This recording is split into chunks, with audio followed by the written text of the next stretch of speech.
na Kasiyeboy na KJC Company Limited anopa no nsia Kasiyeboy de esum no efri Sompa 106.5 FM Accra no enam Sompa Media Group channels ni nyina so de di kan eye headquarters e wokumase eye Sompa 93.1 FM ayiko 100.9 Adamfopa Radio eye Paris France takwa Sompa 101.1 takwa de Sompa 103.3 Tachiman Sompa 106.1 Sunyane Sompa 98.9 in Kwanza Sompa 90.7 Mankasim eye Kingdom 106.1 FM decoder so baby a radio one eye Sompa FM your Facebook page no like ya no share eye Sompa 106.5 FM Accra like a page no na share any enkonakra na YouTube no eye Sompa FM live say wo call your website no eye www.sompaonline.com ye come say Kanesh Urban Radio so ewo Kaneshi Kaneshi dwom ho nyina apete ewo ho a wo mo na ebo ho dawuro na KJC Company Limited no pa no nsia Kasiyebo eno no adansie ho niema ye de hyasie ekowie eko ba simpri mu be maba wo no ena eton sa medimafo Herbal Center Dr. Tamoda so ye tene so na ya sori o de tam beto yare ne so 2074 Misha Edro Papa ye fe no immune booster papa no so eka ho just hot kenke dokono ye deje 3 Ghana cedis to 4 bu ebetime aboa wo yie Sompa achede e bro nyan ye ma okonya na wonso abotwedi amponyankopo bosia no wo monso so eka ho na ensem a ye de esom no pai efa eko ba simpri mu anopa no nsia Kasiyebo ne de di makotene no ebini Ghana mampani abedi echire na na opoku agimande atodwa se anwene e wo yensa no nko entime mfa mpuntu mire yen Empenifo a eda ECOWAS no so magia tum so mampanyini His Excellency John Dramani Mahama wono na African Union na se bibi mankabo muku no wo meye jamtene emetena no no kure esanse wiase nyina nkabo muku ase wotime se kire ne se aduasa kan no kure kire aborofo eno no ama Palestine de ono begine mu ama wo maban no wabona baso pa na dede lumba wo ye jumtuni kwantenti bia kopie kotia ya chenwa aboso na no memenda de uyenya baabi de ne kotoyi no kure na ni nyina echi no what say enwa wa buru bi mu ewo pandai na ye den ye de honsam oba na ye be kokundu junction na BBC wo ha ye omanfo nwanwa maame bia wonye mfie aduanan enum na wo aka no a ye de natena moto so moto no so ho no a ekwan ni mfimfi en wo wo ye na enyasam ketwa kora ene abusua ene afoforo ka ho na yebekwa ama no ne anopai yede ne nyina ebre wo se na kojoje sino nsia bre mu Kasiyebo wakenkamfo ne triple man ajapi Apam Dadaa anopai me ne mewu man Akosua ago abowaje wo betimi aframi Akosua nchira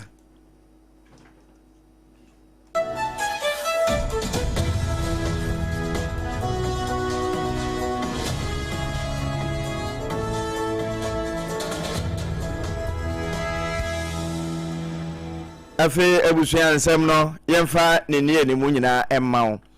mampani abadi echire a wono ena mampani ene se woko Kenya koboa ebra na wo mudi wo mofa ahudi afofi na wieye wo san ba Abuja eko asenhye mudi ase no woko sunyane bra University of Energy and Natural Resources yine na wo mo afiafinhye mudi a wo mudi de etosudu na wo no mudi na ne nkase mu na mampani abadi echira saabira no nyina no ono na ye mampani ade to so achese anwene e wo yansa no hia papa e wa abrabo emumpuntuo ne na setenem nanso eno nko entime nso ya kwankro ne se hunche wo se ye ma adwene ne mu bobe eno achi yansa no nyina achi no ye sa adwene papa na fe ye pere ene papa bia mudie eka ho no kredie na afi ntete pa eno na beboa ama ye manyi yetimi akoyanim. The problems ahead are complex and interdependent. Progress will come from shared intelligence across disciplines, sectors, and communities. Approach collaboration not as a compromise, but as a strength. Partnerships will sharpen your judgment and increase the reach of your work. As you step into the next chapter, let integrity guide your work. Meet problems with courage and creativity. There will be setbacks, projects will fail, funding will be scarce. When that occurs, return to the Wabenfo na opoku agiman Ghana mampani abadi echire University of Energy and Natural Resources yinemu sunyane bunahinkuro 98.9 Sompa eho ena saa asemi pie ewie en wo sande to so se we nyina ye ka ne chene no ye ka se cheno a ye chima ni wura na wokrofo nso nche damfo ne se hunti community ni nyina nka mom nananom edikanfo no ene wo mo aka nyina nso aba mu na enisuade hunu papa entimemra. Sustainable future requires the following. 1. Technologies designed for our realities. They must be affordable, resilient, and appropriate to our communities. 2. Energy systems that expand access while protecting the environment. 3. Resource management that balances economic growth with ecological stewardship. And 4, leaders who can translate knowledge into policies. Ghana Mampeni Ebedi Echiri, Her Excellency Professor Nana Opoku Ajimai, Sunyane and Wakansa Asemi. Meka usena na KJC Company Limited anopano nsia kase bo a medima for Herbal Center agent ababa tontina 74 misha agent tata na Just Hot Kinkin so Emma no kwaba no ena wugusu awuti efisompa 106.5 FM Accra na yeto so no empanifo a from Authority of Heads of State omoda ECOWAS ano ebibrema to ye ha omagia tum se omampani His Excellency John Dramani Mahama na African Union na se AU no ebimanka bonko no onko yo mo che anase dwemtene no prekope no nsom na ade no mo rotate na so mo dane ekọ North Africa na ba East Africa na ba West Africa na akọ South Africa na edu West Africa na edu West Africa no eno mo se bibrema to ya ha de ekọ wasefo so mo presempese mu a wan na chen His Excellency John Dramani Mahama wono wan na nimonyam se no be man na etu wadi besomu na ekosi ya nem na sabre de wo magye atum se African Union wonko ye dwamtirani a prekopa aya enigisem kase e de ama Ghana ene bibrema to ya ha nyina na wonhyem etoso aduanan enum IFN 95th ordinary session ekoso ewo Abuja Nigeria ena sankomodie ekoso ekowasefo so womani agye no womta Ghana achi a womta womampani His Excellency John Dramani Mahama achi pampe sa adwuma no obetimi aye amana broso a ehun nsem ni nyina no na aye enigisem ede amawo mu. The authority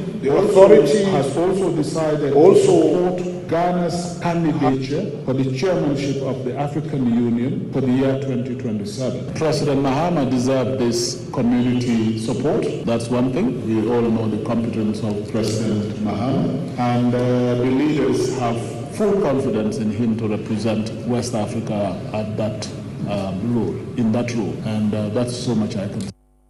Ebibrema toye ha IFN ECOWAS Economic Community State of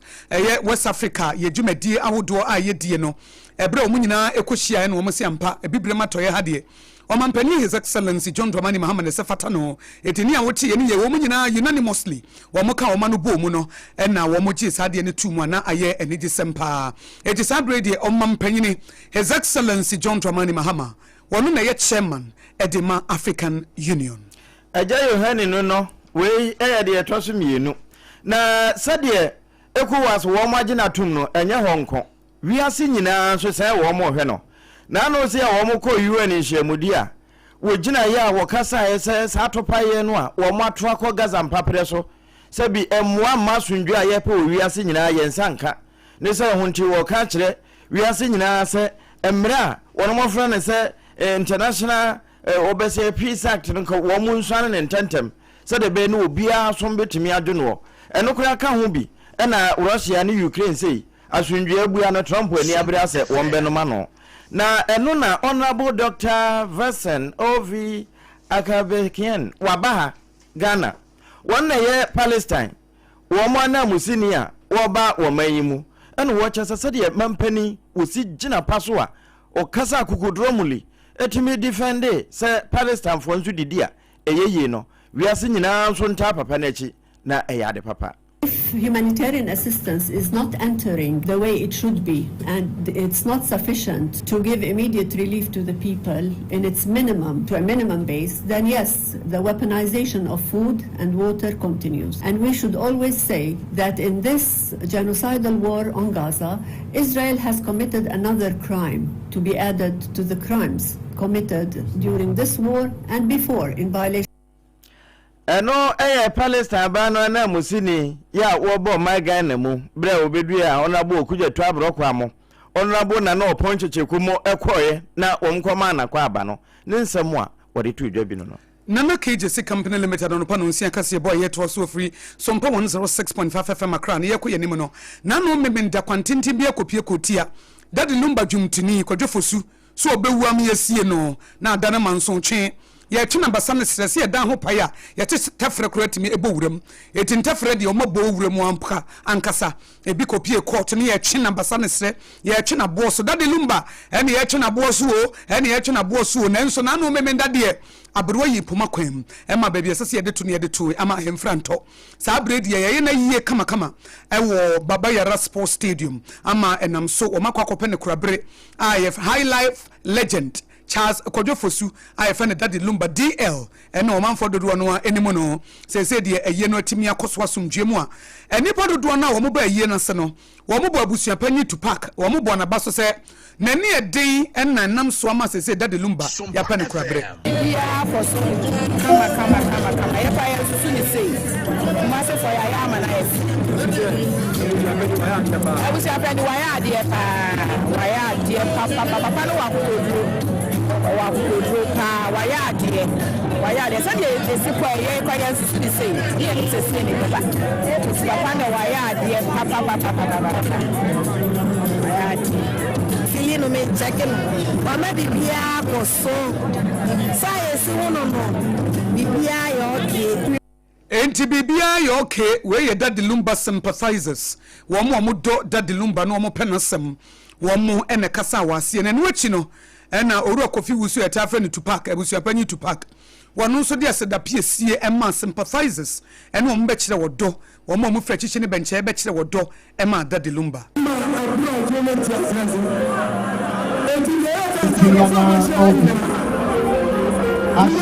Mama J.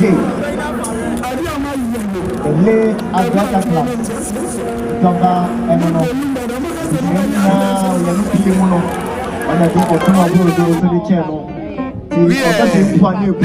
Abusua panyini to park enono ni dipa ye owura kofi wusu Daddy Lumba abusua panyini wonne kasa ya kwame wure dunso edi amane bono efri komase ebesom ye no kure na sabre no se de wo kire na ahofefo no baba na enya asemwa enera na chi na adaje ne poso na yewura tete yehonu posi pani doma watie se wo mbetwa baahwe abonefo sama hodo ekoso wo mayimu no wo mo ede wo mo soup no kopiem ewatifi mantamu titiri ni tamale atechem ene na afa ene wo mo bo adoma no papa ede wo mo kopiem wo sakasaka police station a ebino mo eda so eda kokumu a wo mo ye hwehwemu na ena wo chese wo mo nya nipa dunson ene so wo mo panchi ewie ye no wo mo jeje no mo bidum fifiri wo ho a edi adanse ese noboni wo mo di ho dwa ene wachi enuro ankasa anso kura akeka ho a wo mo nya drastofo nti SP Alaji Bawa Jalil ena ono special operations no wodi animu na wone ensantwerofo kasai no wo chese IGP sa 49 member team na watie no wo mo pra ba bia se be na buronye ye betimi adi na kono so na eno achi abonofo sem so wo betwa abaahwe ano na nhira nkanyam se won koduru sirimantifi mantam no na no mahemfo eso wo mumu esanse wo hwese de nubone ehu dwadie ne dwumadie ekoso wo mayimu a na wo se animanimu ya wo mutwa aba ahwe ano na me KJC Company Limited no pa no nsia kase bona ye to so no na ye dru eye adumadum a no ewo oti region na no mpanifo chem se Krachi East municipality wo oti region eno no na abapiem se maame bia wonye mfie aduana anum na wo aka no eja ka ni ho ne de ne tena moto so ye de ne tena moto so omonam kwan so wo mo kɔ no a ena maame awo kan den eti kwan no mfimfi ho no a na moto ni gina ye na enwuro mu ho ano ho no maame no wo ye eti awu ni wiye ansana ye ba be ma no so na ye omanfo nwa wo se maame wo 45 years you a wo aka no a wonya mmoa na wo ye a wo bemma eti kromafo nyina no omani agye se ei maami aboa na emomu no ekwan ye kɔ do maben kwan no so no omse kwan ne nye eti ombe stress omse hia midwife esenka midwife okrom ho a kanye ne se maami ya wo aka na ne de na tra moto so ene wo ya nko mutira nye yi a enka bi akoda ne kura efrito ye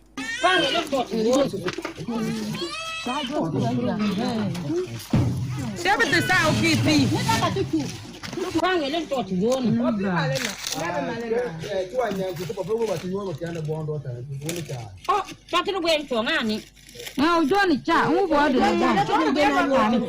big one bag? Look at Yakabu, Chatting away, Chatting away. Yakabu, I'm going to get the gun. But I don't say that I come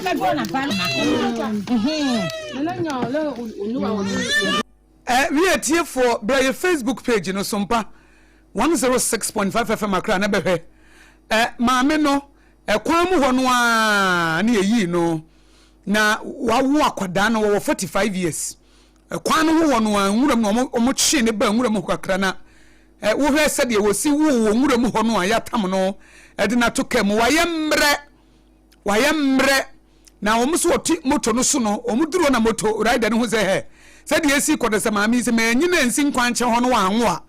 wanhwe de asem beba wana wo ma no so ntu wo de bo mehwe sa akwadaa no na ha ya ma no so ye de ntuma akekere no ani furuma kura yentwae ene wo ma kekere na abobo yenti ba me no kura won nante de akwakotena abobo ya aka anim no kura no na enafom ene wo ma no so nipa omo okrom ho no ne ba ene wo ma no so no mse asem wadie mu awuram na nka midwife wo krom ho anka eden na nka de obi atena ha mo hwe ena wo tata yi o waye mre anka oba de nka woda mpa kama so no wawo nanso ya nanye sa na bidie ye wadie nwuramu pa ene ede ntoma sefom wo mo de ntoma sefom mete nye etieno na ne ye bo voice no mote ye no akwada na nye nanso assembly member awo no ewo krom ho wodi atodwa se maame ne ho ye akwada no nso ho ye wonya bema ene maame no so wonya 45 years awo mu chirim se aye ne gisem ne mum wo mo be stress wo munya midwife ana se bia clinic bi wo ho a enke beboa na wo mo te sampotem ho no wo mo entwa kwan pi ene ye bema aye se ne se ye fiada kofida kwanim se memenda so akwam da kwanim no na yankwa pandai ho na nyame de kyenya adeche ya bosumi ne da etoso daduasa yesa akwa akoto aba foforo na fe ho won mayimra se bedwani esanse court wo ho no hyese wo mo nkoto aba no foforo na yese kini yema no ko campaign wo mo wie wo mo campaign na aba mu aba akwa ye frene chief wo ba campaign no bi otu ne moto wo ko se enwowa no wo mo free hio wo mo kotugu ne so ene mfa nkomfa ma ewie no wo mo biri no tinkaja woti nananom wanse do ane na tie woti nananom wanse do nyina echi no amfa honko wo mo na esa bemben ho nso de ebi fa wo mo ho papa ene ebi no mo be kyesa se nka aba no wo hwa na eni kwanse wo mo to enti nwowa ne nyina bu afu na wo mo aba be kwa ma yewura nyindam nom ne ho ade na wo mo a enimu sade ye ho nsamote nso kyese nwowa se ye spray diesel ana petrol wo mo tene pampan a wo mo timitumiri kaba nti eno nso betimi afrefre nti ma wo mo mfa nkobobo adum ene adan yetru so biemu no na president Imani Ghana Opanyi Franklin Kujo nso de atudwa se Pandai elections no ne mpa ebo ne se the New Patriotic Party MPP amonye ko no candidate no obedi nkudim ora Matthew Nyindam na wonya mfumsugo bia wo se ye electoral commission for man hwehwe wo niema yie na mama papa yi wakwakodie mia eto ndo ogide se rerun no MPP candidate no betimi edi nkudim na aboa firi se papa no wonya ebone bia wo hye ne dwumadi a wodi ya na se fata samra hye bedwem ho woto aso ntise sei no ye bie kwanse enkoto no de obompa ye pa se ebetimi akoyie ede amano na wo chem se NDC amonye ko na ye omo ye no nwanwa pi se wo mo so so asem no mo di echi dendenden wo se menti NDC fo no ase se majority seat amonye nyina chi no asa da bia no mo se buy one get one free ana mo de haje nenso ndo ogiri se pandan ne de wan hwa ne ma betimi akoyie ede ama wo makase bo wutie firi Sompa 106.5 FM Accra hwana wonya bebre na ba kon ba yira wonko hwe no na yewura Nelson dafia makọ wono ena woyesa damra hye bedwani wodi atudwa kyese kisi jaben adwuma wo bo no ho nya adwuma papa enti se wo maake ade na nka wo pass no a nka 15% efo no kura no wo na chi Christy is forming even 15%. Look, open regional offices, open district offices. Let your presence be stand. Look, corruption and corruption related. If you check the law, it's not only about public officers or politicians, but also private people. Go and check what's happening in procurement. Go and check what's happening in our tax payments. Look, there are a lot of private companies that are not paying taxes. Somebody conceals his profit so that he doesn't pay the appropriate tax. It's not about tax. It's about corruption. eno yewura Nelson Dafiama kwa woye sa demra shebedweni Kasiebo wuti efi Sompa 106.5 FM Accra na ke Jesse Company Limited no pano nsia kasiebo eno no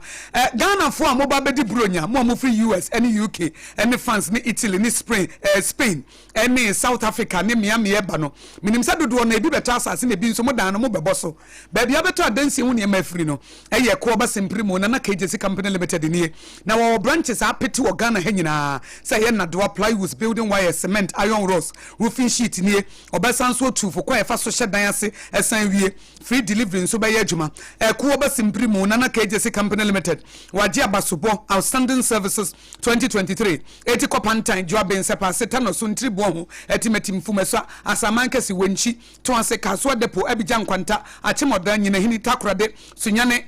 kaso papa se number 1 tachiman sunyane poku ase tantra he kwashiman Iron City boshan bremai akweteman adade ntam ho nyina ne branches no ho wa peti ba bia depo akese wokwa adansi hu ne megu onya asam keto ba ko watantra he ben 21st clinic no kwhye ne megu ho wasan so Pentecost ni nti na no de Pentecost for class so sabo na ba so say wo hye ye ne monyam dodo wo marketplace wo ye the apostle in the marketplace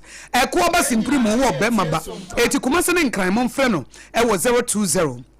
435540 020435540 ko ba simpri mu ye da wase Medima for Heba Center Dr. Tamo Dasunie ayaresa papanie brani mfa time ento yare no so wo fa ba bi na adwetwe yesisi yare na se ukotodwe diabetes na ye krankro anase prostate issues hypertension kidney failure omanfo nyina nim se Medima for Heba Center sa yare ententem abasa harusu mlikatenta omanfo di ho dansie Dr. Tamo Dasunie ayaresa papanie eti wo kumasia na nkranfo ya frɛ no ase yare haye eti obebo na nsesi wo pokwa se mayira eti taxi drivers ne trotro bi asori a pokwa se mayira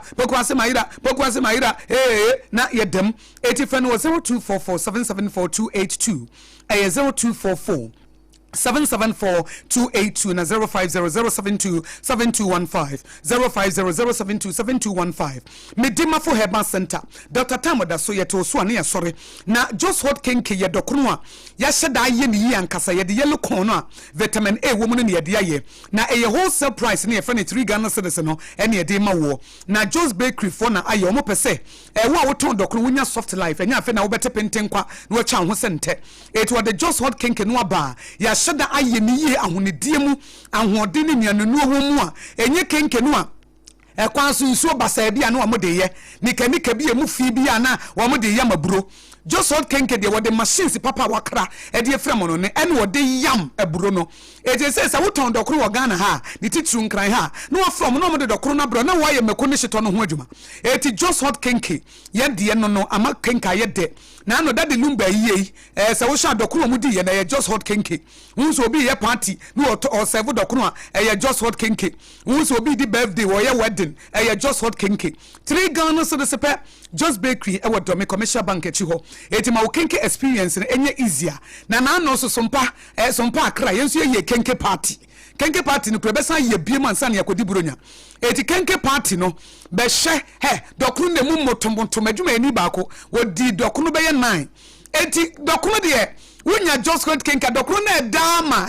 one make na pese with bigu so dokro na de eti just bread and pastries adawroma eti bomodi answer obefre 025 606882 025 606882 na ayekama Emil booster papa no eye tontina 74 mecha na yefe ne T74 tete ye na nanum dudoro no oman ne tise nsuo ena omodi ama wo na se wunya bia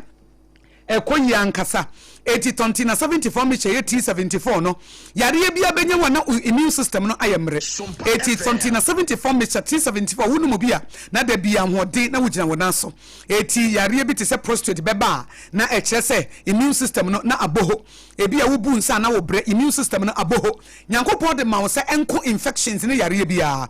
obi wa da bia na wo chi bia wo ko hospital nom 74 meche no a yade DHC afra na FD agiatomo no eti e mapemfo for the monka ho na nso obi amane mema ye nom na da bia ye nya hoden 74 mixture T74 Okanshi drug lane ebi wo ho na Kumasi Ashton Colina Heba fra wo mo 0246073498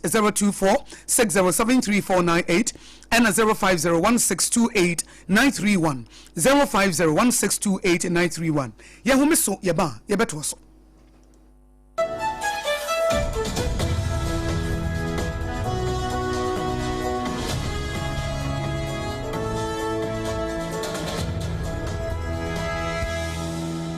Emra, me pacho bra na me hwa de wo bagi. Bra, aden, ena nso biem. Hey, time heba me hye ya me ka se yi ba akun. Ani wo yi me ensen. Bra, sanya time heba me hya esia gyimi ni me fiefo enya de abako ebeso yen. We de udi se ofa ni nyina. Time heba me hya me ka se me di one dance ya heaven ena de me kwa akopie. Enti se malaria we draw ne time heba mixture. Enye enunku o, de nanum ato a wontimi anidie no. Time heba mixture duro no ena ye ma wo. Oba a wafa afuro de o ma akwada nofo. Ene akwada woni mfie dumienu entimi num aduro yi bi. Se obeto aduro yi bi anoma, hwe se wakọ hospital anase lab ame yehu se wo atridie malaria yi bi ansa. Se opeta meba misha enuro dudu atu a, fo ani kire KNG Herbal Center ewo Emrom Abidjan House. Ana ba akoso wo atonsu Monaco Junction. Eno echi obenya bi atowo over the counter medicine sellers. Ene herbal shop dodo na emu. Fre 0244 417669. Kayo, set time no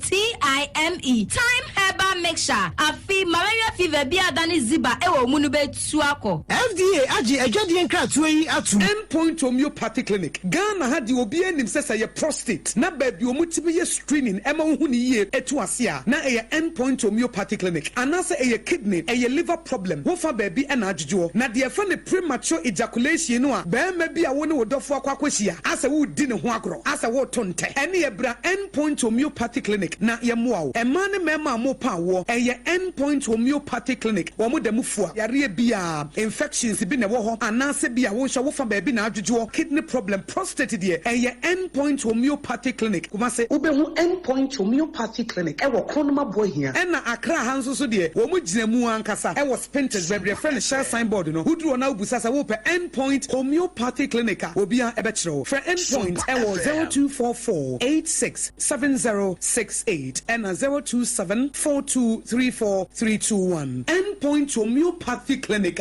wo mo dem fua.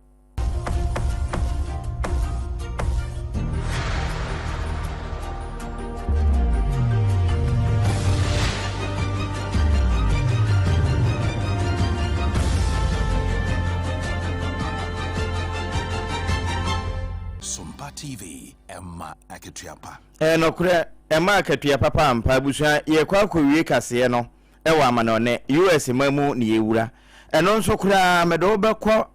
Northeastern United States babia na Ivy League University wo mudi wo mudwuma kase no na afi Brown University mu a na asuafo etro so hwe bi kokko sane tu edigu wo mo so no posifo wo se wo match suspect no de wo mususu se ono ena kotutu no esan say ho digitally technology ne ye adwuma enti CCT camera no ena capture ne bibia eno ena kwase da no mu no eneda police colonel Oscar Perez ono ne ba amane e be chese wo manya saa nipa na so ne panchi enti nya de wo mo sa hwehwe obi fufuru bia bio na mom enhwemu mapa ena wo mo gu so hwehwe ade kropotia e kan no ma wo kokodi sa adwuma no ekwawie senti ama wo mo ate wo ho aguma ya hwehwe amanfo wo mo demu de ensa ana niema bi no mu a sabi ekan nipadue be ma adwene natimachim ama wodi nsanmo ne bi etesa ene wo mo ekurakuratu a sabi wonyansi ho saafo enyina wo mo na wo mo nsanso se be na wo mbetimi aso abonofo samso kasebo no wasi ensema de sumwo no pedi de makotene bi ene se authority of heads of states Emma ECOWAS wo magiatum so mampani his excellency John Dramani Mahama ene nkosi wo manem se African Union chairperson ti sabredie ye mampani bi mankabo ko nyina wone ne opanyina wotie adwamu sada na Palestine ba no so de obesi na namu ama o my Ghana wa babedu no wo mampani aba so se na no wogina wiase nyina anim wodi ma won kwantenti bia kopie kotia Daddy Lumba na no memenda na baba yara sports stadium nipa do bodom pembeta na chia wo mo eye na yie kura yewura dafia makwose senke wo mark owura kisi ajaben a F9 mpo ko wo mfa ma no 15%. Na opanyi a oda Imani Ghana no Franklin Kujo wadi atodwa so ogidie se pandan elections no enka MPP na msi ni besa di nkunim biem fi se wanya mfumsuo bia electoral commission no na o mantoto omo niema yi na mampani abedi akire Her Excellency na no poku agima so akoka wosunwane se nimde a yefa ne yensa no de nyina no yentaba nachi na ne suade hunu mrem yene de kasebo yisom no pay eyeme Akosua ago abowaje wobetimi afrem Akosua nshira mene medoba triple way man ejapia Apam Dadaa Nana KJC Company Limited anopa no nsia kasebo no so safa Sompa 93.1 FM wokumasi ayiko 100.9 Paris France ya Damfopa Radio takwa Sompa 101.1 Tachimai Sompa 106.1 Sunyana Sompa 98.9 Nkranza Sompa 90.7 ena Mankasim Kingdom 106.1 FM Kanesh Urban Radio ewo Kaneshi Market ene Mpotamo decoder so bia radio wono obo Sompa FM obenya ye Facebook page no Sompa 106.5 FM akra wo like and wo share woko YouTube nso Sompa FM live your website ya www.sompaonline.com Nana KJC Company Limited o ton adansi ho niema eboa ye 74 Misha T74 Just Hot Bakery do kropa papa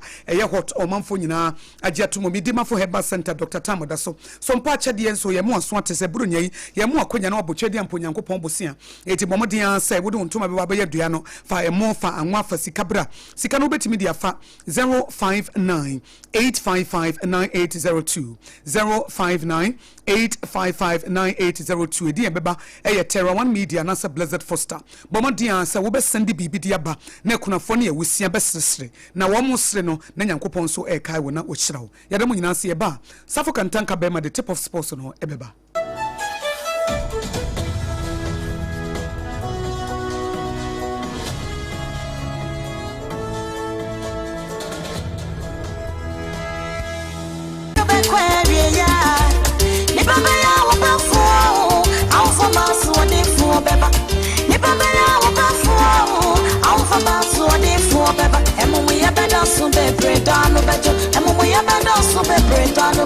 Humanitarian,